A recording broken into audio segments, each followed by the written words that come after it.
Damn, we missed the best part. Okay, we're good. Yeah. So welcome again to the Train the Trainer podcast, in which I'm trying to bridge the gap between science and practice and science. Today, Tony Blauer again. And most of the times I have to give introduction to my guests, but for Tony, I think it's not necessary. Although we just talked off the record that the young generation maybe doesn't know Tony, and we have to start all over again. Just before we start, Tony Blauer is a pioneer in reality-based training, and for over, I think, 40 years, all the things going on today with the startle response and the flings and everything, Tony already pioneered without the fancy equipment and scientific tools in that time. So you're really a legend of this work, Tony. So thank you. And if a younger generation is listening, say younger generation of police instructors, what is the best way to introduce you? Wow, I mean, I think you did a good job stating that, in the 80s, which was my incubator period, that's when I figured all this stuff out, and we didn't have, the fancy equipment and there was no. Now there's like a lot of research showing elements from limbic system, amygdala, executive function MRIs and brain imaging showing what parts do what, and have, like I figured out that startle response without understanding anything because of a drill called the sucker punch drill, where I was just looking at sudden violent encounters, and the most frequent attack all over the world was a quick sucker punch to the head. I don't know if you guys use the same terminology there. It's like a cross. Like someone just winging it, like, Yeah. You're talking like in the case of law enforcement, maybe you move to your 2 o'clock position. The guy goes, "Get your hands off me," and takes and just sucker punch, or your glances your gun, and so the quick. And they have different names for, like in Australia, we do a lot of training in Australia. They call it the king hit. There's different names. Where someone just punches you in the head, Yeah. but it's a cross. It's not a technical cross. It's just a wild. Yeah. And that's an interesting thing is when we train with each other, just to go off on a mini tangent, very often we get in lines, and because we're training, we try to execute with the efficiency and technique, and so we'll stand in front of each other learning how to do wax on, wax off. I'm making fun of the Karate Kid slogan, right? So it's like I stand in front of you, I throw a cross, you do a block or a parry or slip, but the suspect or the threat in the street isn't going to get into a boxing stance and throw a clean cross. And what I realized, this was just intuition back in the day, because we didn't have CCTV footage and stuff in the 80s, smartphones of thousands of violent encounters, is that your body's reticular activating system, the part of your brain that is responsible for identifying things that are now you've decided are important for you. If you do all your training, and stand up for this, if you do all your training where your training partner is in a punching position like this, or a punching position like this, and you're doing parrying and doing all that, when now you're in the street and you've learned a little bit of boxing or sparring or wax on, wax off, and now you've got a guy in the street going, "Come on, man, this is bullshit. You're profiling me." And you're standing there like this instead of like this, right? You're in your cop interview posture, and he's moving around, and his fast twitch muscle fibers are going. And I go, "Get your hand, like, I don't know, here's my ID." Boom. And I just, all of a sudden, that punch comes out of nowhere. Your brain has no data point of like a blueprint for a pre-contact indicator, because you've never practiced getting out of stopping or blocking or intercepting a sucker punch. You practice a cross. So this was like some of the insights I had in the 80s. It became very controversial, because what I would say is, it's still controversial to this day. I tell all the cops, and my company, for the new guys, you got to Google it, but as you said, I've been teaching since 1977, over 40 years. I've been teaching law enforcement, military, public safety full-time since 1993. And one of the things I tell people right away in the class is, the bad guy, your opponent, controls the fight. And people are like, what does that mean? Yeah. And I'm like, he controls the fight or she controls the fight. The location is determined by where the suspect is. The level of violence is determined as you step into the reactionary gap by the suspect. And then the duration of the fight. Also, are they on drugs? Are they EDP? Are they wearing armor and you shot them and they're still coming at you? There's all these factors. And this is counterintuitive because it's not the way defensive tactics is taught at all. And what did you find with this with the sucker punch experiment? What was the main finding? The main finding was that when a stimulus gets introduced too quickly, executive function is hijacked. The body's cognitive brain is bypassed, and the body's survival system, the startle response, deploys to cover the head and push away danger, what I call the biological airbag. And so in the 80s, it was like we're standing there, we're talking, and we're doing these little scenarios. And this is also a very interesting insight. I mean, you could say, so the 80s, we developed a SPEAR system, spontaneous protection enabling accelerated response. That's the science of understanding how to weaponize the startle response. We also developed High Gear, the world's best. I say that best. Of course, it's my company. I'm biased. The best and first impact reduction scenario training suit. So if you're doing any scenario training, and I'm friends with the people who do Red Man and Fist and all that, but you can't flex tie, you can't handcuff, you can't grapple, you can't. We've done stuff for different elements within different governments on like counter kidnapping. So we could put people in trunks in gear, take them to another location, have them.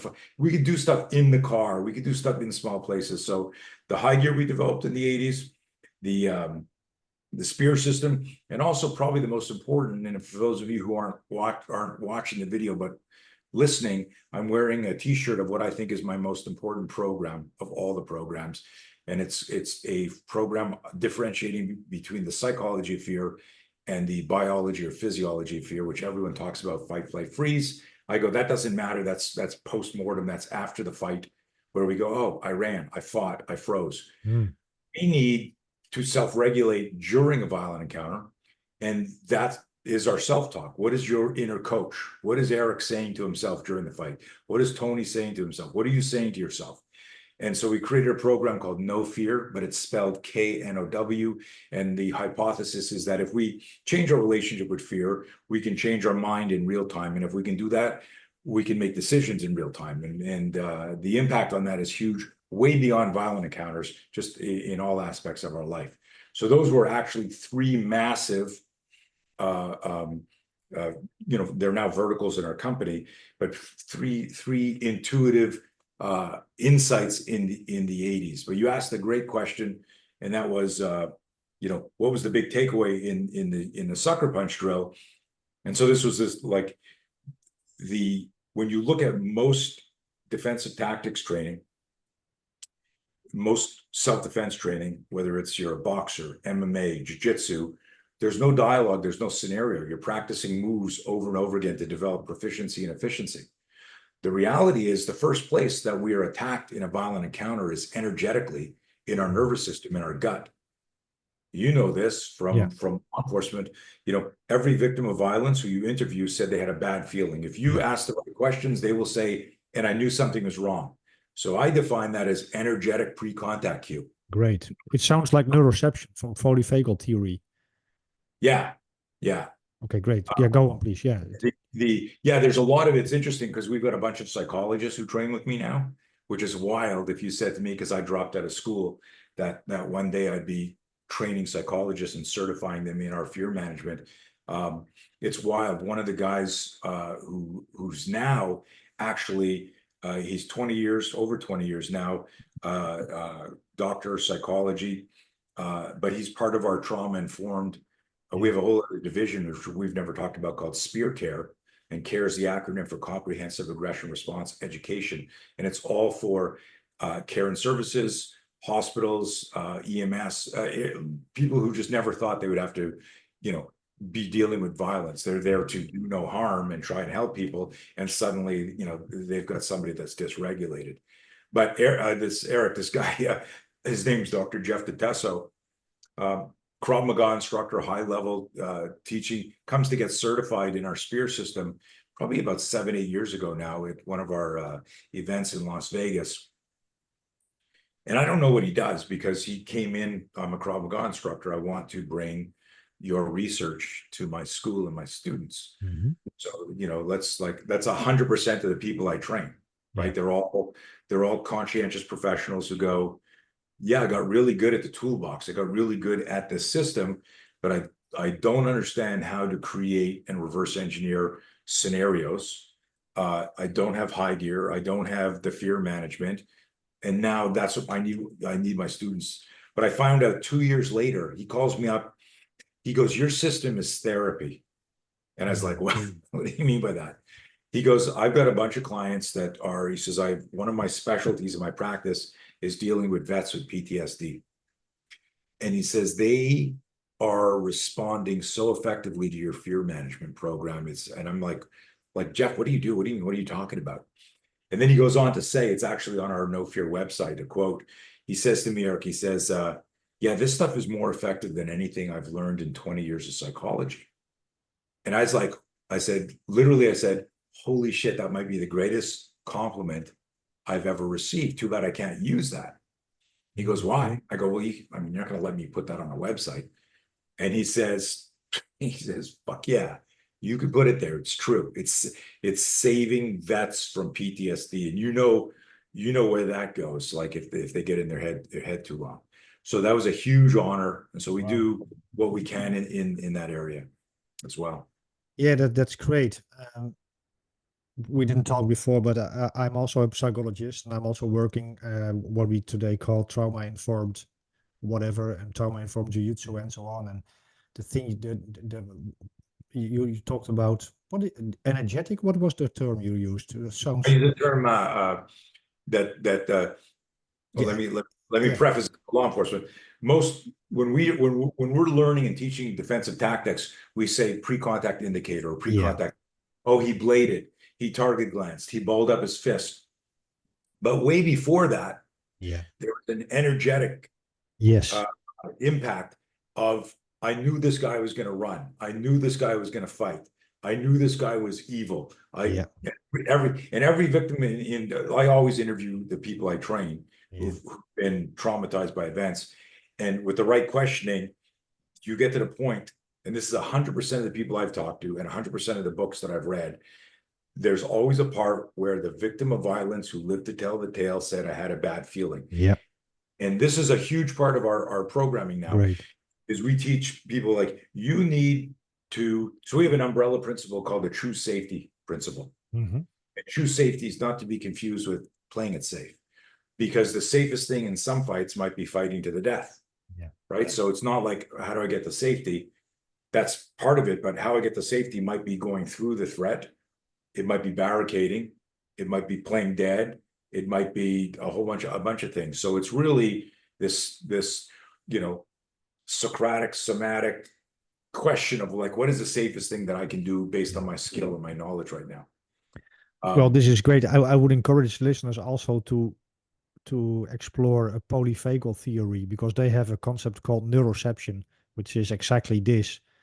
Because what you're talking about, Kevin de Becker also, of course, did a lot of work with the gift of fear, and is exactly what you told. But I later found out the neuroception in polyvagal theory. So this is great, Tony.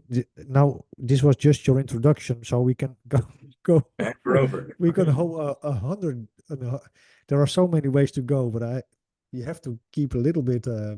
I think so, because I would love to talk about everything. But if we if we just use this as an introduction for new police and military instructors, you are there for a long time, teaching and training for some 4 decades, and the pillars of your system, you first developed the sucker punch, and you found out what the common reactions were, the protection, and the other pillars were the high gear, where you can do really force on force. The third pillar was the no fear, of course. You talked about how unbelievably important it is, far beyond fighting.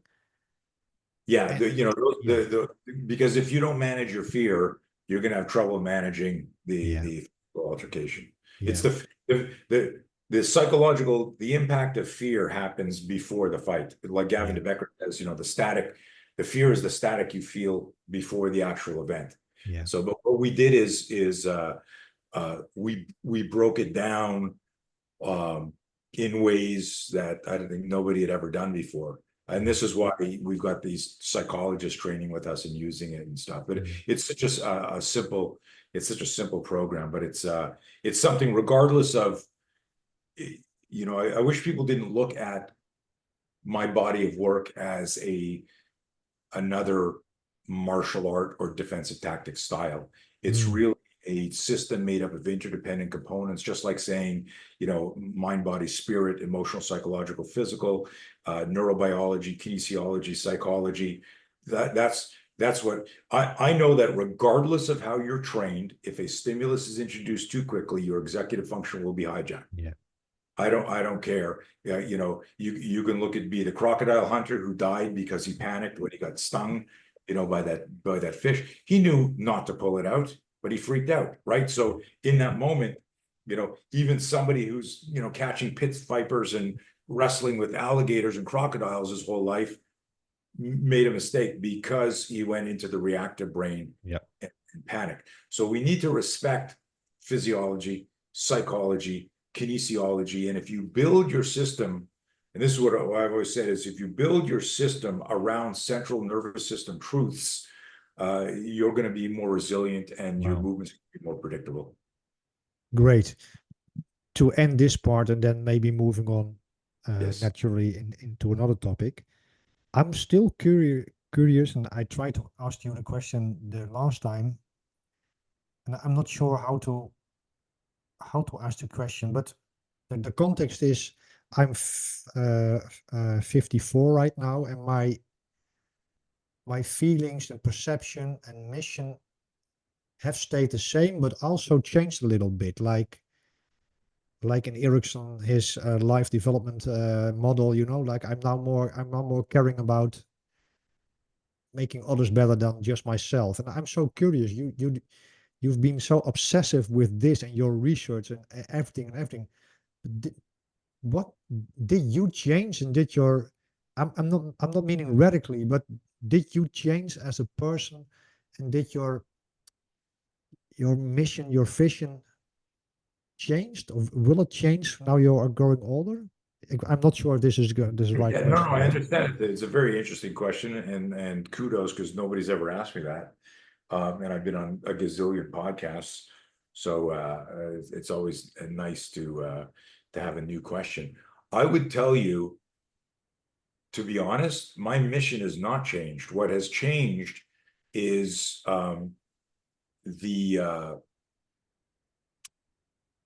the way I can explain stuff. Now, in the 80s, I was still very influenced by boxing and kickboxing. And you know, in fights that I've had, both in the ring or in an altercation, you know, I've cracked my hand, injured my wrist, broken a knuckle. You know, so when I tell people, hey, palm strikes over fist, but as a guy who loves boxing, bit of a boxing historian, loved it, boxed. If you ask me now at 64, might I punch somebody with a fist? I might, you know, because there's an emotional attraction aside from the motor engrams and the neural patterns. But I have the sensibility that if I'm trying to talk somebody down, that I'm going to go, hey, and if I decide, shit, I got to hit this person and move, that'll be an index palm and not a short hook or a jab. So I can control that. But what I want to specifically answer your question, so like from an arsenal perspective, my arsenal is completely evolved because my not unconscious bias, my conscious bias was making people safer. And that was almost to, you remember that Ed Parker quote of the chipping away of the inessentials? Was that Bruce or Ed Parker? It was, I'm not sure. I know Ed Parker and Bruce Lee had a play on words of the, you know, adding what's essential versus chipping away the inessentials. So, you know, in the 80s, I had a very dynamic arsenal, spinning hook kick, jump back kick, you know, and then by 1987, 1988, where my force on force drills, the high gear prototyping, the no fear. Everything became, how do I survive a violent encounter? And I needed primal gross motor movement. I needed to be able to have my students move efficiently, effectively, off balance, on purpose. There was a whole bunch of protocols to our scenario training, and you didn't have time to practice 500 moves if that was your focus. But I will say this, and you know the story. I'm sure you've heard it. If not, I told it to you. When I was 15 years old, and it was funny. We just cleaned out a locker this week, and hadn't been in there in almost a decade. A locker that moved, and my wife said, "There's shit in there we haven't even looked at." We went there. I found my old Bruce Lee collection. 2 boxes of just like antique Bruce Lee magazines from Japan, like the most high quality printing. And I remember being 15 years old, 15 years old, on the floor trying to do the splits, like totally enamored by Bruce Lee, right? You know, we were all Bruce Lee's biggest fan. And my mom came by me and she said, "Hey," we had a family business that was generational. She said, it was 1975. She said, "Hey, what are you going to be when you're older?"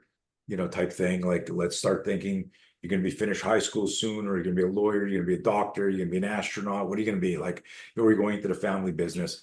And I looked up and I was so enamored in martial arts, just like you said, when you discovered it, it was like everything.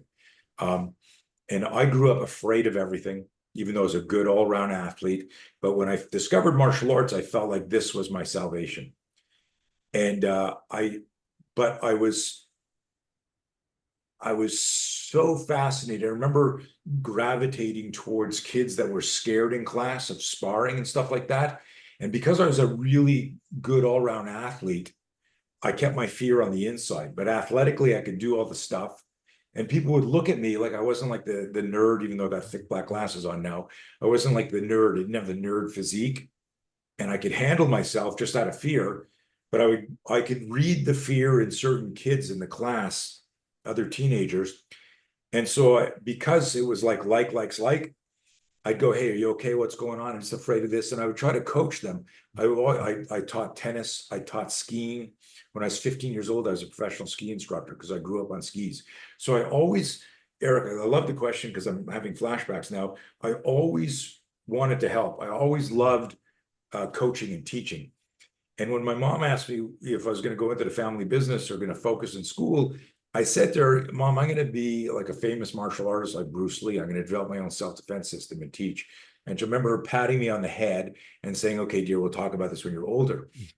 In 1980, I was living in Montreal, Canada, and I was teaching this guy's son, very successful real estate guy in Montreal, and he's watching me teach, and he'd done martial arts, you know, as a kid, and he goes, "You're doing something different. You've got the X factor." It's 1980. I don't know what the X factor is. I'm 20.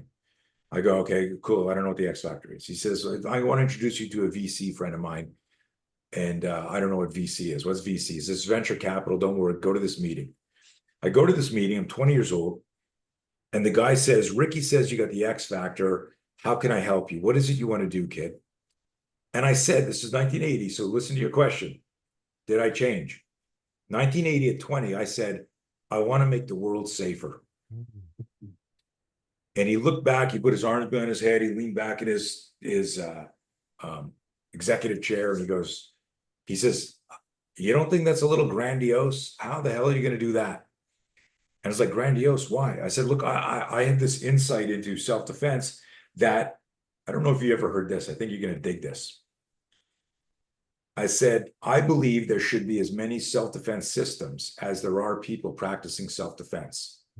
Meaning, based on your age, your experience, your body type, your trauma, your fears, your psychology. Did you wrestle? Did you play rugby? Were you a ballerina? What erroneous or what beliefs do you have? Were you Victorian values? You grew up in this type of household. That all of that would influence when and how you moved. And if we taught people a scientific approach, which has always been our essence, and it took me a decade to create it, and I'm still developing it. But where I went from this is a side kick to no, this is how you kick with different parts of your leg when you're scared shitless and trying to stop danger, stop something from harming you. But it's fascinating, man. I'm apologize for the deep tangent, because you asked me something that uncovered something I haven't thought about in a long time. But no, I haven't changed. I've just gotten better at chipping away the inessentials. We don't need this. One thing I would always ask cops, I go, look at what you're taught to practice and do. I said, has anyone ever grabbed you like this have you ever seen this in the history of law enforcement? Since CCTV and body cam and helmet cam and dashboard videos, had anyone ever seen an attack like this? Most of the time, like, I'll pick up one or two. They go, no. And then why are you practicing it? Yeah. So anyways. And because the topic is now building a career, staying true to your mission. How do you deal with setbacks? And I mean setbacks like, because I myself have experienced that as I develop my own opinions and a little bit of a vision, and you become a little bit known. So here in the Netherlands, for example, I did a lot of writing in the magazines and doing stuff. And but the more I became known, there were some people, like they didn't like me anymore as they used to. And dude, but how do you deal? How do you deal with say you are a young instructor and having all these Tony Blauer's drive, like I have to change the system, I have to build another thing, whatever. And how do you deal with setbacks and like that? And so setbacks is an interesting word. I think there's other words, but if I could monetize my haters, I'd be retired. So it's funny. It's like I told you before we started recording. Black Belt Magazine posted a picture of me with a quote last year, and the first comment was a couple of guys who are black belts who have their own school going, who's this old guy, never seen him in the octagon, right? Like, and I was like, fuck, oh my God, like I thought I was past all that, right? At some point you figure, maybe after so many decades of being consistent and the vision, the mission hasn't changed. Listen, just to be clear, are you asking your question, how do you or me handle the setbacks with it, or well, especially your so because you developed your own system, you stood out, you made yourself visible. So I can imagine there was also a lot of pushback. And of course. but how do you stay? Because sometimes I feel like, well, let's What's the point?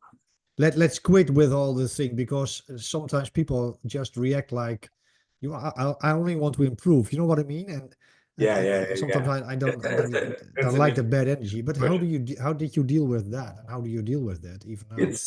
It's funny because the spear system is the metaphor of it is that it's a biological airbag. It deploys to protect you from sudden impact. And metaphorically, and it's funny because there's some books that have been written. There's a book called Flinch for Business, and it's this metaphor of something happens in business and you got to pivot. And the guy said that's the flinch, but he'd heard about me and he interviewed me for the book, right? And it's all in business, so it's interesting. But the concept there is the same. A stimulus gets introduced too quickly. If I said to you, Eric, what would you do if I threw a kick towards your head right now? You'd go, well, is it a roundhouse kick? Is it a back kick? Is it a side kick? I might parry. I might do a rising block. I might just slip it. We have all these theoretical ideas of what we do. But if I said, you look tired, and then I went, and I yawned, yawns are typically contagious. right? So you yawn, and when you yawn, you close your eyes. And as you close your eyes, I throw a kick. And as you open your eyes, there's a round kick coming at your head, and you're going to do the startle response. The airbag's going to come out. And then you're going to go, what the fuck? You threw a kick when my eyes were closed. And I'm giving this cartoony, goofy example for everyone to listen. If we have a maxim, no awareness, no chance. If we don't see it, and here's the thing, mini tangent, situational awareness, inarguably the most important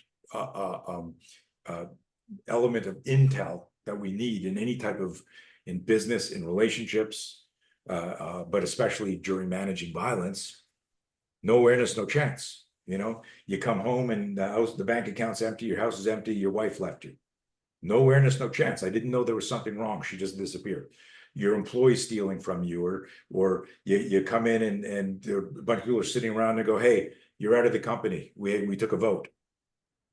And this happens to everybody all the time, this betrayal. But there's no awareness. So there's no chance. I can't believe that happened to me. Of course, the most devastating is if you're in a highly violent encounter and sudden violence.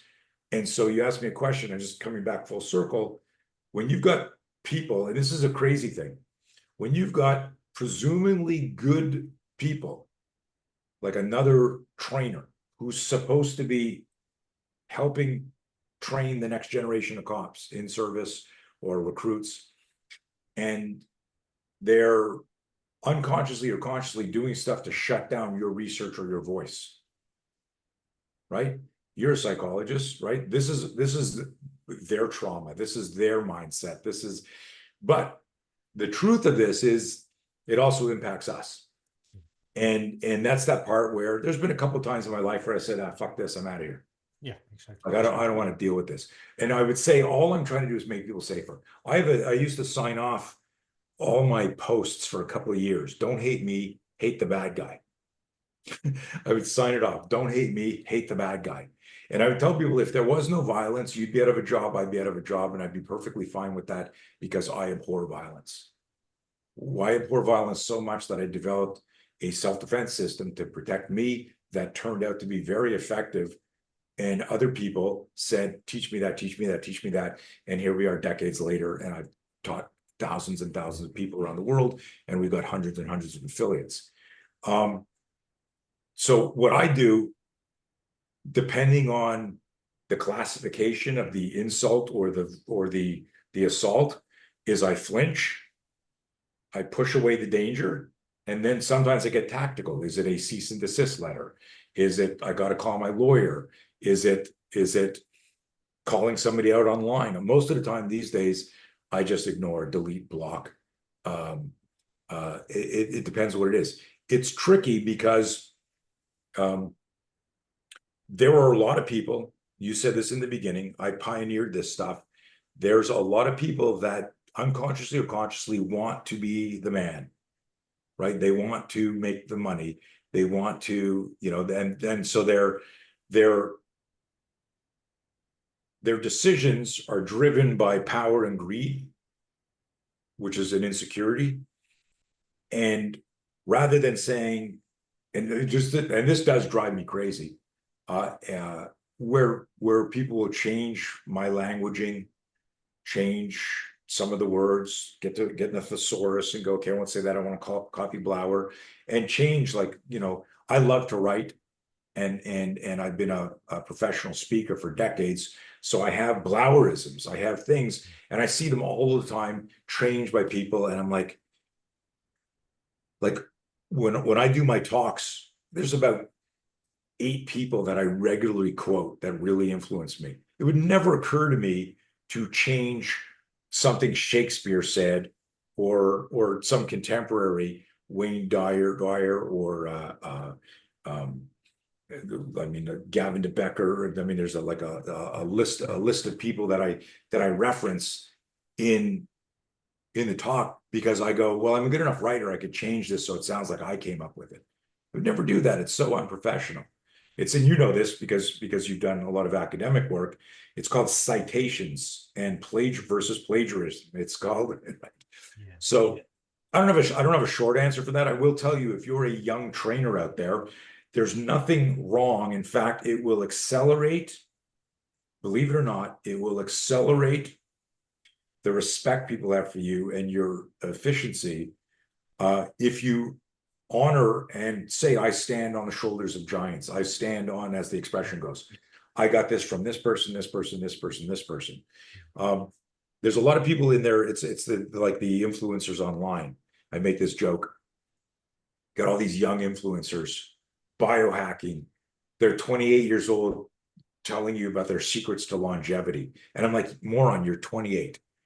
When you're 78, let me see the shape you're in and talk to me about your longevity practice. Not when you're 28, right? And so there's a lot of young martial artists, cops who have their own systems and they're 30 years old, right? And it's like, dude, like I've been teaching 43 years. I've been teaching longer than most of these people have been alive. Maybe you don't agree with everything that I teach or you teach, but you've got to read it. What's that great expression that's been attributed to, Fitzgerald and other people, but the ability to hold opposing thought in your brain to weigh and consider, without judgment is a true sign of intelligence. Yeah, I think so. Einstein also said that. I mean, okay, great, Tony. Before we move on to the fitness part, another topic is if you are a starting police instructor and you're planning to do scenario training, what in your opinion are the shortcomings of police scenario training, if they are, and what would be the best way to go? I know you have a vision about scenario training, but can we just talk 10 minutes or something about this specific topic? Like, what is a good scenario training? How to design it? How to develop it? How to teach it? Yeah. What is your opinion about it? I mean, that is one of my favorite parts of what we do. And we have actually a course that's branded evidence-based scenario trainer is the name of the course. And what we teach is something called the 3 R's: realistic, relevant, rigorous. Realistic. A lot of people, just because you're doing force on force doesn't mean it's relevant. It might be realistic. I could say, hey, you and I are going to joust today, get a horse, get a long pole. Could we get killed? Could we get impaled? Could we get injured? Yeah. So it's realistic, it's rigorous, but it's not relevant, right? So it's these, what we call the 3 R's. Yeah. Make sure that what you're doing is realistic. And the massage of it, like the sanity filter is this relevant? Do people actually fight like this? Is this a threat I'm going to experience? I always love this. It's misunderstood. But I started sharing this with cops in the early 90s. Everything's possible, but not everything's probable. And because we have limited time to train, let's work on what's probably going to happen. And so now you've got probability, right? And you go, well, what about this? And what about this? I go, never seen it in the last 50 years in a fight. Yeah, it's cool. It's in this book. It's still from the World War II manual, but we don't need to practice that. Nobody fights like that. Nobody does that. So when you're doing scenario training, at some point, like you can do scenario training without gear, but one of our rules in scenario training is never practice missing and never practice pulling. So if you're not wearing gear, you've got to pull shots or miss. You got to go like that would have hit you, right? As opposed to wearing smart gear like the high gear suit. Why is it important not to pull and to pull? So pulling would be, if I got a pulling would be like just like I go to hit it but I don't follow through. But now what I'm doing is I'm practicing pulling. I'm training the neural pattern to recoil on impact, like point fighting. Yeah. So if you're a point fighter, let's do a pure sport thing. If I'm a boxer and I'm used to hitting like that, and now I got to fight a guy who's used to going and just doing like point fighting, I don't give a shit what type of shape the guy's in. If you guys are fighting for 1 or 2 or 3 rounds, the boxer's going to destroy if it's a contact fight, because they're used to the impact and the follow through. I've also got empirical experience with people pulling stuff who got into fights in front of me.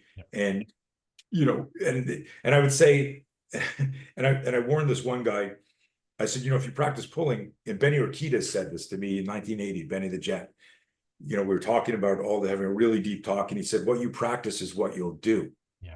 And I love that, you know, and it's the, you know, he's talking about in a lay person's way. He'd be way before anyone understood the neuroscience, and that there is no such thing as muscle memory. There's neural patterns, there's motor engrams, you know, it's one of the things that I've been trying to get young people to, you know, younger people to realize, stop saying muscle memory. Muscles don't have memory in the way you want it. But if that's the case, and I practice pulling because I don't want to hurt you, that's what I'm going to do in the street. And there are people who go, well, that's ridiculous. Yeah. So as far as the scenarios go, there's a whole bunch of factors, you know. Of course, yes. In fact, this whiteboard, which you can't read here, is what I did yesterday. It's all of the notes for a scenario course I'm teaching in 2 weeks in Vegas. And you like, there's no drills yet. This is like just all of the science, psychology, the neuroscience behind it. One is pick a relevant scenario. You got to reverse engineer the scenario so that you understand what we call PIA, primary initiation attack. If I understand, like, for example, I'm sitting on a stool right now and we're having an argument, and I decide to get up, step in, and throw a sucker punch. Most people will go, how do you defend against the sucker punch? Because that's the guy's move. And I go, well, I can't sucker punch you while I'm on the stool. So we build in, what are the pre-contact cues? What are the energetic? Like I'm going, fuck you, man. And all of a sudden I go, and I'm starting to move here.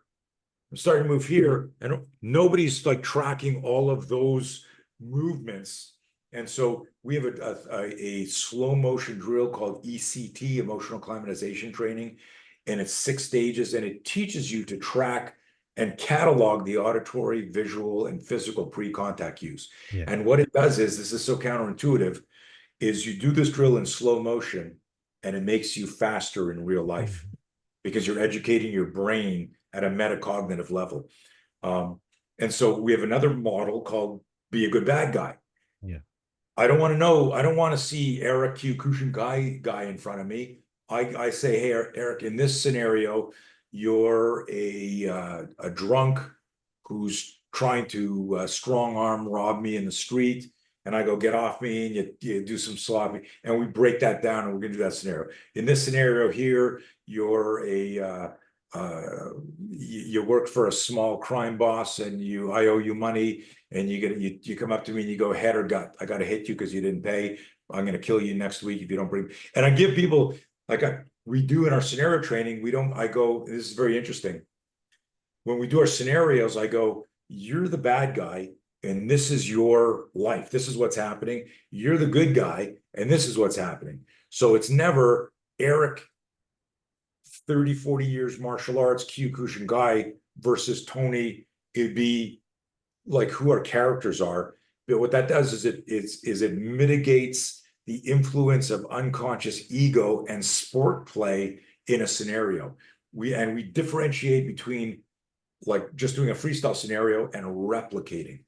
We replicate, we actually watch, we've got, you know, dozens and dozens of classic CCTV videos or body cam where we replicate. And this is the other big thing that's unique to our system. Remember about a half hour ago, I said the bad guy controls the fight. Yep. We replicate the bad guy's movement, and we go, look, this cop lost his life, got injured, or lost his gun, or the cavalry rushed in because he got overrun. Even though he was trained in the defensive tactics and qualified, something happened, and this happens every day all over the world, something happened that bypassed his cognitive brain. Because if I asked this cop, what would you do if a guy target glanced your gun and reached for it? He'd go, oh, well, I'd hit his radial nerve, I'd step here, I'd swing here. Everyone knows the moves, and then they don't happen. So, I mean, there's a lot to it, but we've got it's a very... Can we just recap it? Because if people are interested, they have to follow your course, of course. So you are a police instructor, interesting in scenario training. You have talked about the 3 R's. You've talked about reverse engineering and about replication. Can you just double click on those two terms one more time? Yeah, so the three R's, realistic, relevant, and rigorous. Rigorous is the last one. So you can add intensity to it, but you do that crawl, walk, run. Yeah. Right. So I literally might go, the scenario I gave, I go, hey, fuck you. And I get up off the chair and I step here and I throw a punch. And we do that scenario slowly with no gear. Eventually, we would do it real time, real speed with gear.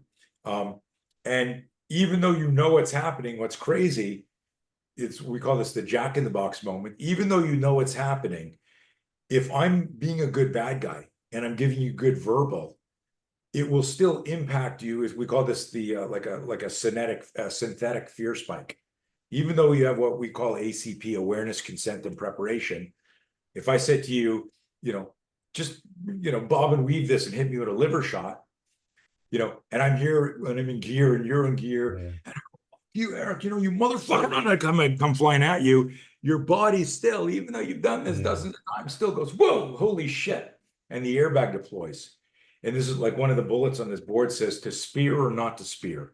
If you understand Fitts law and Hicks law, you go, holy shit, I can't believe that blows, like, pin that thought. It blows my mind that people that still oppose the spear system or try to say, oh yeah, but because there's actual science, like independent of me, that says, it explains why this is going to work. Anyways, back to the scenario training.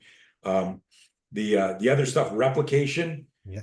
Replication is it's like if I take the CERT, would you say this is a simulation of a Glock or a replication of a Glock? What term would you use? You've seen the CERT pistol, yeah. right? Yeah, it's a replication, I think. Right, meaning you could see and there's some training weapons you get that have a pretend serial number. They got the safeties there. Like there's you can see the stuff. So I use the term replication, meaning it's a near exact copy. So what I see in a lot of scenario work, and I'm talking about the highest levels, high level military, SWAT teams, the scenarios that they do are they're simulating an entry, but they're not replicating like someone comes in, they go, get down, get down, get down, get down, and they do that. And the bad guy's just in the corner going, in a suit, and they shoot, no shoot. That's not a replication. That's just like a simulation of a scenario where I'll come in and I'll say, there's going to be an improvised weapon over here in the couch. The guy's going to draw your attention over here. His mother's going to be screaming over there. If you have an opportunity, I want you to grab that knife and attack the guy. And I give the role player specific cues. And I go, freestyle whatever you want, but like these are the markers that you want to hit. Because what we're trying to evaluate and improve is psychophysical response time, not another chance to like fire some UTM or some munitions at somebody, so I don't want it to be a game. And I've gone into, I can't mention some of the organizations, but the highest level places where, I'm on their catwalk watching them stuff. And I go, that looked like a fucking rugby match there. He was a no shoot and you had 3 guys go on him. Like that was ridiculous. Like we need very specific roles here. And the other thing, what we do is we do something that's called a ballistic microfight, not kinetic, ballistic, meaning sudden explosive microfight. We'll look at an altercation, Erica will go, blah, blah, blah, blah, blah, blah, blah, blah, blah, blah, shove, wow. And then when things, and you know this from your confrontations, if it's mono a mono, or even multiple assailant, but once that sound starts, fights are usually about 20 seconds long. 10 to 20 seconds long once they start. So our ballistic microfight are much shorter. You don't need to do like a 6-minute scenario. You should be doing 60-second scenarios because that way you can do the scenario 6 times and develop more pre-contact cue awareness, better tactical stamina and endurance. You also you do it more frequently. You start to challenge your anaerobic system. You're starting to get tired, right? And so there's the whole protocol is really, really different. And I do want to say one thing. I know you Yeah, want to. Some people hear me talk about that and they go, and selective listeners will go, Blauer said we shouldn't do longer scenarios. No, I'm saying when you're the most important moment of truth in a violent encounter is weathering the ambush. Remember the maxim, all fights are dangerous, but the most dangerous one is an ambush, because the ambush is the one where executive function is hijacked. Situational awareness is a conscious cognitive skill. If we get surprised or distracted because we're human, there's going to be a startle response. How quickly can we convert that startle response into something protective or tactical that puts us back in the fight? So we do a lot of these short altercations where we're developing metacognition, stamina, endurance related to a tactical confrontation. But then for the more serious teams, more SWAT and military teams, and certain law enforcement training, we encourage and will help teach people how to, what you do is you drop the ballistic microfight into the longer scenario where maybe someone has to drive up. They're on the radio, they're testing people, they're going through a crowd. It's like maybe it's a 20, 30-minute scenario, but there's going to be this 20-second jack-in-the-box moment inside of that to challenge them. Yes. So we do both. So there's a lot in your scenario training with the 3 R's, with reverse engineering, with replication. Within that, all those other models like ballistic microfights, emotional climate drill, and on and on and on. Yeah. So it's an art and a science. Oh yeah, and it's all reverse engineered from my intuition and understanding of neurobiology and the neuroscience of learning, kinesiology. How does your body actually move when you're really stressed? I wrote this last night. I was working on something, and I said, if we really want to understand how to create a self-defense system that's designed for sudden violence, we need to understand how our body moves and how our mind thinks when we're scared, when we're stressed, not when we're warmed up and fresh. I gave your instructions in the changing room. I'm going to a good, clean fight. Any questions? Right? It's like that can be dangerous. There's people that have been really hurt, even killed during competition. So it's not that it's not dangerous, but you got to warm up. You had video of your opponent. You might have trained for 3 months. Yeah. You signed a contract agreeing to certain rules. I mean, there's no police officer. There's no police officer that knows who their next opponent is and what weight category and when the fight's going to happen. It would it would be strange if Francis Ngannou versus Tyson Fury was a fight where they said, "Well, you just walk to the ring and then do what you want." Go.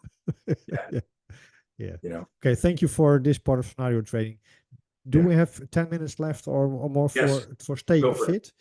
Go for it. Yes. Yeah, and I really triggered about you because that's part of your strength, the words and the acronyms, and I think you called it tactical snacks. I'm not sure, but it was a brilliant term. But how do we stay fit in our work, and how can we do that during the day? Yeah. So cool. Great question. So tactical snacks is something that I coined a long time ago, and I realized my obsession with self-defense and tactical fitness. I was always tinker. I was always doing something. Like I'd be, brushing my teeth, right? And I'd be throwing a punch or, like doing a kick or while I was doing stuff. I noticed while I was driving, I'd be driving, thinking about finger splayed. If I don't have a gripper here, got a gripper in my car, I'm driving and I'm not just going with a hand gripper. I'm naturally my intuition would go and throw an uppercut or a short hook, and I would grip as I visualized impacting the head. So I was always doing these things where I would call them tactical snacks, because if I said to everyone listening, guys, I need you to work out. I know you start work at 7 o'clock, so you got to be at the gym at 4:30. You're going to do legs and back, and then shoulders and arms and this and that. And I want your aerobic here. And it's like this 90-minute commitment, a shower, and you got to do a shit. Like most people, like, especially when you're an aging athlete, you're in your 50s, I'm in my 60s. I'm not getting up at 4:30 to go to the gym. And some people love that. So listen, I train a lot of people. I coach a lot of people online. We got a program called BTS 90, which is Built to Survive. And it's a program for aging athletes who want to learn the spear in our No Fear program. And it's like, I work with them every day for 90 days. And it's not an automated program. I'm actually, involved through our app and everything. And it's so freaking cool, man. But all of the people are 40, 50, 60 years old. And like, it's this idea of what can you do getting in and out of your car? What can you do, walking to a call? Well, that's not fair because you should be alert and aware on the way to a call. But in between stuff, what are the things that you can add so you have this, what's like metaphorically compound interest? If I told you put $1 in the bank every hour, you'd go, why am I going to do that? But if you did that for 90 days or a year in a compound interest account, you'd have a shitload of money if you just kept doing that. So what I'll do, for example, I'm sitting on a stool here. When I get up off the stool, I could get up like a lazy shit and go, oh, that was a good interview, and get up like that. Or what I do is I've trained myself, I'm indexing the legs of the stool and I'm pretending that I've got to get up towards a threat. In other words, my adductors engage the chair. I pop up. I mean, you can't see this. I'm in a 2-point stance and I'm ready to go. And sometimes, depending if, and we've got certain series of drills. Like yesterday, I gave them a workout where I said, every hour on the hour, I want you to do 1 spear push-up. When you get up tactically, like there's a threat in front of you. Hit a nonviolent posture to talk the person down. They step in to threaten you. I want you to turn them into a Pez dispenser, hit them with the index palm, see them fall down and run away, hit your spear stance, do a quick tank turret to scan for other threats, then do 1 more, and that's it. The whole sequence literally takes 90 seconds to do. You're not going to break a sweat. You could do it almost anywhere, obviously, within reason. You're not going to do it at in a coffee shop, right? So you can do it almost anywhere. But if you did that every hour, you found a way to sneak that in every hour, you're doing 2 push-ups, 2 palm strikes, the spear stance, a little ears and eyes scanning for threats, a little tank turret movement, and you go, that's ridiculous. But if you did that every hour, the compound effect on the neural patterns, your situational awareness, your visualization is transformative. So we have people doing it who, like, at the end of the 90 days did 8,000 more push-ups than they would have done had they, that did like 7,000 more palm strikes, way more than a black belt in a martial arts school would ever throw in a year, going to class Monday, Wednesday, Friday. So the tactical snack idea is, how can I, in the same way, instead of gorging your meal and then fasting all day because you're busy, if I said to you, have in the fridge, a couple of cheese sticks, a few almonds, and an apple, have that ready, then have some, turkey, a pear, and some cashews, and you just had that set up where you go, man, and you go, like that keeps you going. So and what I realized is a neat thing is, because I was traveling so much in the heyday of building Blauer Tactical, I was on the road 200 days a year. And I'm not a gym rat. Never been like that guy who goes to the gym for 3 hours. So I found myself doing stuff. I could be like, literally, I'd be waiting at an elevator. I'd push the elevator button. And if it didn't happen, I didn't care that security was watching me. I put my hands up, index palm, rear index palm, spear stance, stand here. If people came, if someone came, we've got like 4 classic nonviolent postures: hands on hips, arms crossed, half negotiator, full negotiator. If I walked up and there were 3 people there, I would get near somebody, put my hands on my hips, which is the spear, but retracted. And I would just go, well, if I had to hit them in the groin or throw an elbow or, and I would just transition. They didn't know I was doing it. So I was proud. I was always found a way to keep my mind moving and my fast twitch muscles ready to go. And the impact of that. So now we've got like all these mini recipes that we share with people, and you just play around with it. And you like, it might seem like nothing, but if you do it, it really is something. Yeah. Great. And with regard to physical exercises, like not the self-defense exercises. So like because you were also involved in CrossFit. It was a specialization course, isn't it? Yeah, in 2012. Yeah, Yeah. yeah. It was more the more physical things, I Well, think, eh? but those were what I did there.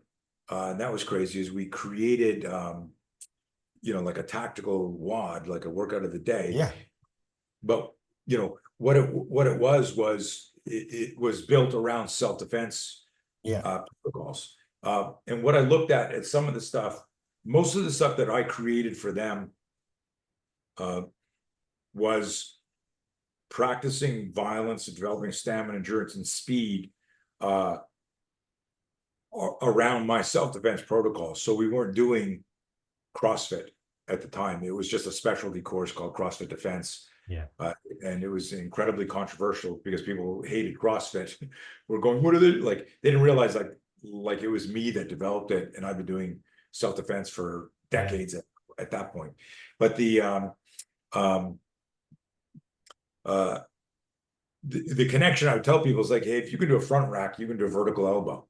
Right. Yeah. If you can do a mountain climber, you could, what's a mountain climber? If I'm bringing my knees up to my elbow, if I was proned out, what I would show people is like, if you could do a mountain climber, knees to elbow, you had the kinetic chain, understanding kinetic chain, the proprioception, and the range of motion to knee somebody.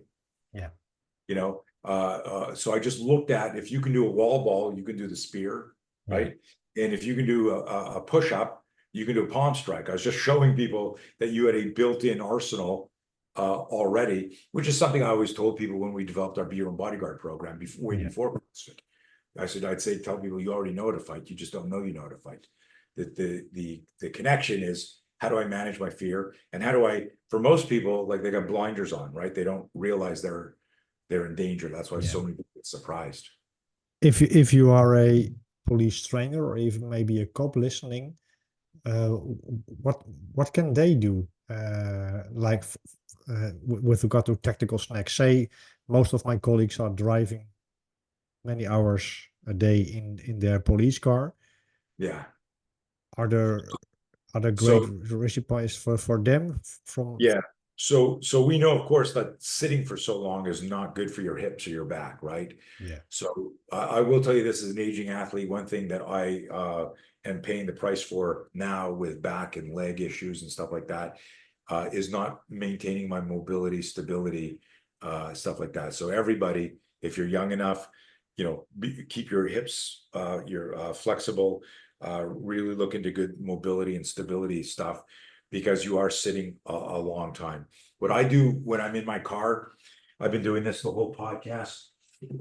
For every hour that I sit, I just got these around my legs. I had it on, and I was just opening and closing my legs to the hip flexors and the glutes firing a little bit.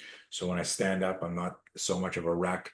So you can literally, this is ridiculous, and you might go, that's dangerous if something kicks off in a call. But if you're driving to work for an hour and a half, or you got to go to another location, you can throw this on. It's not dangerous. It's just a little band. That's good if you're sitting in your car. Get those Captain of Crush. I don't have an affiliate code or anything. They're just the best on the market.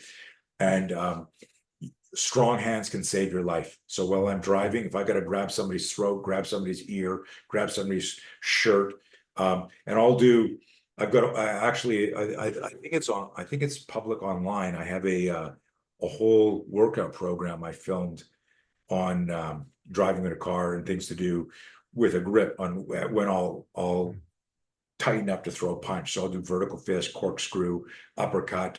And if you change, like if you have a grip and you open your hand like this, like your grip strength completely changes. So what I do is I'll rotate like this and grab like that, and that's like me grabbing somebody's windpipe. Yeah. Right. And I'm visualizing that sort of stuff. Driving, you can work on your elbows, Every time you put on your seatbelt, you're thinking, oh, I'm in a fight, somebody's choking me, grab your seat. Like there's little things that you can do just to stay focused when you get out of your car. Like think about getting out of your car tactically, even if you're finished your shift and you're home. Yeah. I'll get out of my car and I go, if there was a threat near my car, the risk is them kicking the door on my leg as I step down, right? So how do I get out of the car? Where's my hand going to go? Where's my foot going to go? If there's people around there, and the thing is, you must practice this when nobody is around there, right? So you're educating your brain. So the RAS, reticular activating system, says, watch out for this. So the next time you might be pulling up and there's like a mostly peaceful riot, mostly peaceful riot. Protest, right, going on. You had your share of those during the Summer of Love, where you might pull up and there's like 100 people and you're getting out. You don't know if someone's going to check the car or front kick the car door as you get out.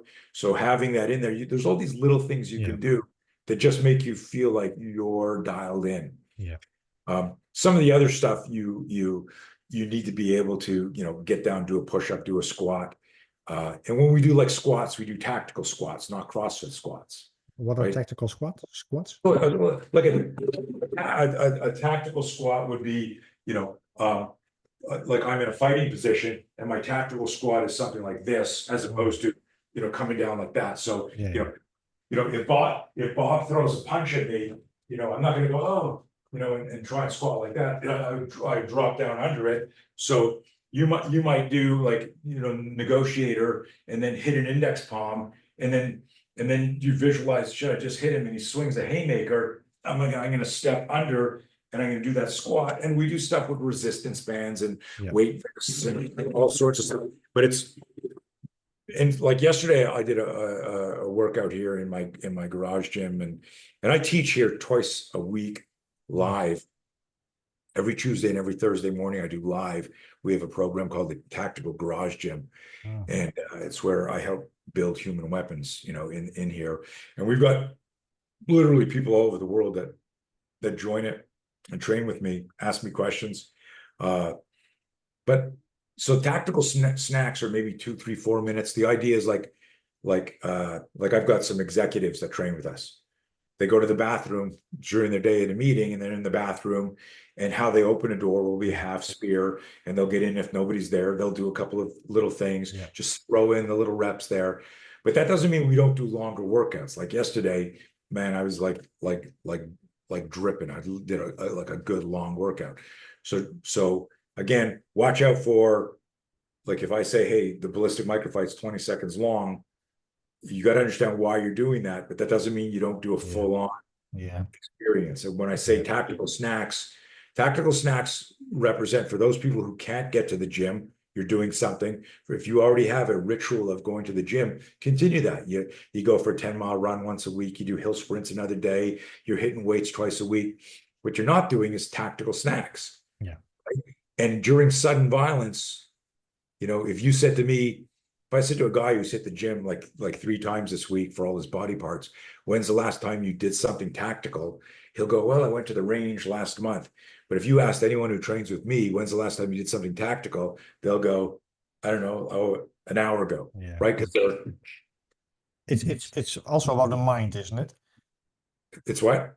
It's about the mind. Yeah.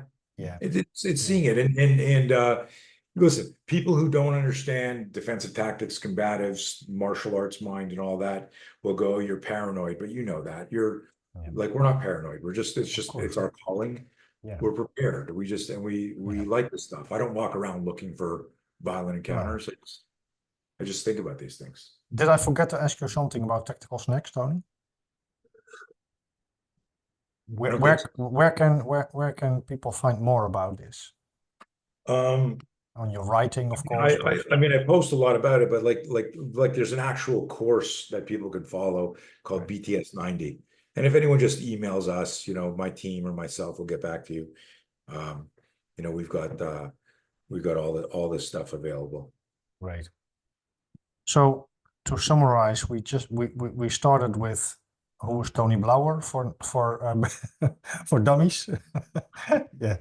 And we went through your career, your most important findings, like the sucker punch drill and what came after that, the pillars of your system. We did a lot. We did a thing about scenario training with all those concepts, and now we did about tactical snacks. So I think we did 3 short parts, and there is so much more to say, of course. And but I Yeah, think yeah. and I'm, always happy, Eric. I'm very grateful that you've honored my work and that you talk about it openly. When you were talking about the setback of people, trying to derail, let's say, your research or some of your voice. There's a lot of people in your country, in Europe, in America, and Canada that take claim for my work, or don't tell anyone they trained with me for years or worked for me for years, and go, oh, look what I came up with. And so that means a lot to me that Yeah. you're forward with that. And I'm happy to, anytime you want, Great.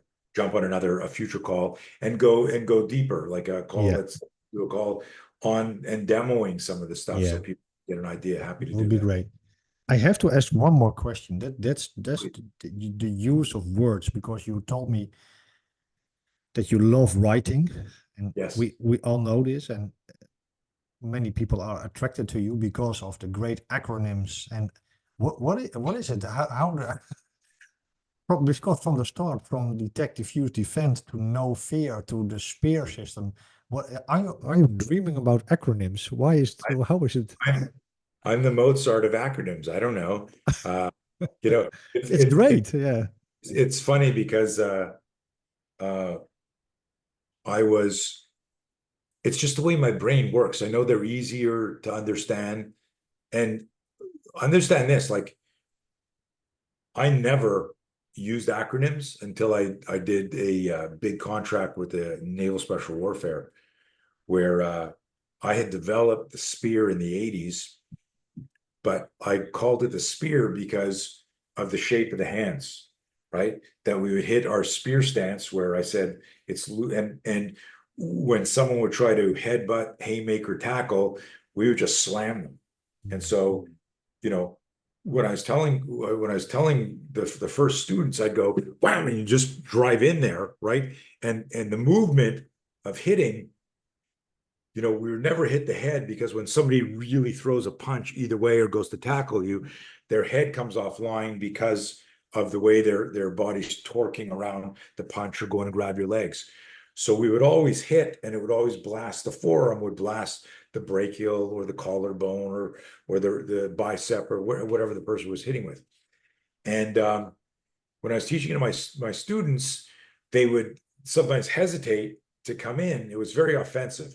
So I'd be in my spear stance, and as soon as I picked up anything, I'd see a pec flex. I'm stepping in, I'm slamming, and the timing of that acceleration, it was just bang, bang, bang. But I had students that were afraid to penetrate. And so originally in 1987, 88, I said, you need to be like a human spear. You need to be here, right? And, you go to hit me, and you're the tip of the spear, and I'm fucking slamming that in there. And I literally said this, it was a joke one day in class. I said, if I stuck a stick up your ass and I was holding you up, and you're like, that stick is in my ass, and then somebody was attacking and I shoved you, you'd have to go, I said, I just want you to visualize you're a spear, and it's the tip of the spear that's impaling the attack. Right? I don't care, giant bear, saber-tooth tiger, enemy caveman, you're here, you've got the spear, and he comes at me, and it's like wham, and I'm jamming it in, and it's the extensor chain, and just be a fucking spear. And so it became famous in there, where you are just a human spear. So when I got this gig with Naval Special Warfare, this is like literally, that was 1993. So for 6 years, it was just guys, now we're practicing spear. What is the spear is the shape, it penetrates, it impales. Um, the be the spear, be tip of the spear, warriors are the tip of the spear. It was all just that. It was just psychological. Yeah. But it became such a big part of my system that when I would always write it in all caps because it was like the move. Yeah. And it became the move. If you study Hicks law, in Fitts law, it became like a move that stopped so many moves. You could just jam so many classic, movements with it, especially if you got it strong and fast. And when I went to naval special warfare, I wrote it on the board and I would write it just all caps because I didn't want people to think it was a spear. So I wrote it all caps. And the military, as you know, loves acronyms. Yeah.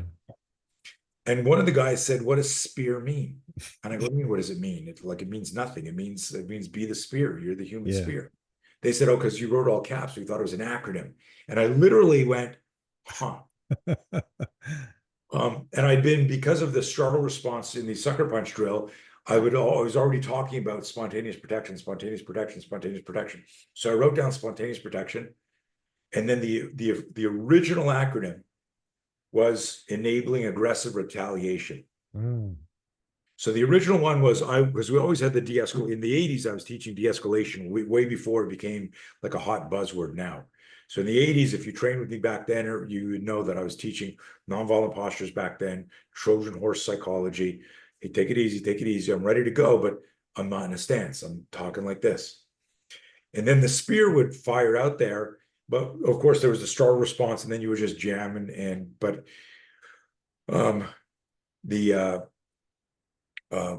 original acronym was spontaneous protection enabling aggressive retaliation. And why I said that, I said, look, morally, ethically, legally, I'm trying to diffuse and de-escalate. I'm trying to walk away. You're too dangerous to turn my back on. So I'm doing this. I'm using body language, which is approximately 60% of communication. I'm trying to use good choice speech to diffuse and de-escalate. But if you sucker punch me, if you go to attack me, I'm going to deploy the spear, and then I'm going to friggin' hopefully force parallels danger, but I'm going to go to work then. And so we said spontaneous protection enabling aggressive retaliation. So I loved it. I called the military guys. They loved it. They wrote it down. I was literally in France when I came up with it. After my gig in Coronado, I flew to work with a private client in Normandy, actually. And I'm sitting there waiting for the class to start, and I'm writing it. I called them from France. I was so excited. So they were all excited. About a month later, I was teaching a police group, Rochester Police, and they brought me in to teach the spear. And then I wrote down I finally had an acronym. So imagine the military loved the aggressive retaliation. I write down the acronym for the police, and they're like this. Well, we can't aggressively retaliate, man. And I was like, holy shit, I love this acronym. About 2 days later, I switched it to spontaneous protection, enabling accelerated response, which was neurologically, from neurobiological system, way more accurate. The speed of the flinch is unparalleled. Oh, on a future call, we can't do it now, it's too late.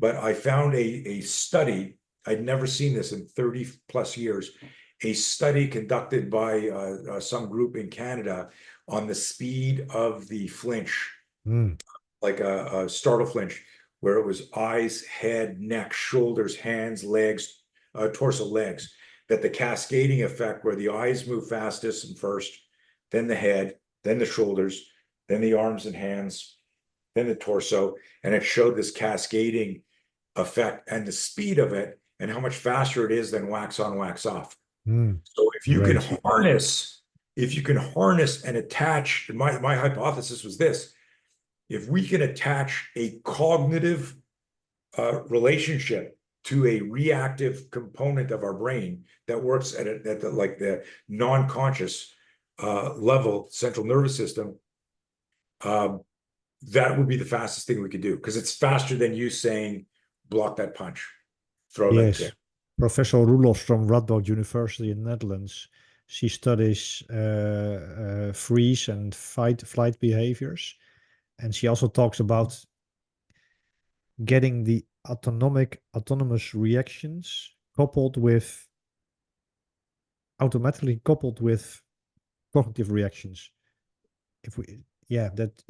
That's great. Well, Tony, Yeah. thank you so much. Yeah. Yeah. I was gonna say she should call me. Yeah, she's great. She has a totally different vision about the freeze also. She's she's too smart for me, so I'm Yeah. not but thank you so much again, Thank you, buddy. and I think I find it very important to how do you say it, to honor the people who have put out, how do you say it, who've done the work, pioneered, and that's important. So thank you, Tony, and we'll speak Yeah. soon. Thank you for that. And just one last thing with respect to that is, my team and I are still creating cutting edge, relevant programs. The Spear Care, our evidence-based scenario trainer is like a brand new iteration. So we're not like, oh, we did this in the 80s and we haven't changed. We've evolved things I know. as threats change and as scenarios change. There's a lot of connection to our work in areas for resilience and mental health. We do a lot of work with that because our system blends. And I've had people say, "Oh, this is polyvagal. Oh, this is this." This is like, and that's the wonderful thing is like all of this is organic and included in a system that makes police officers safer and good humans safer if they get involved in it. So thank you for saying all that, and thank you for inviting me back on the show. Well, thank you, Tony. I will stop the record and say goodbye to you off the record. So thank you for listening again, and I hope you have learned a lot.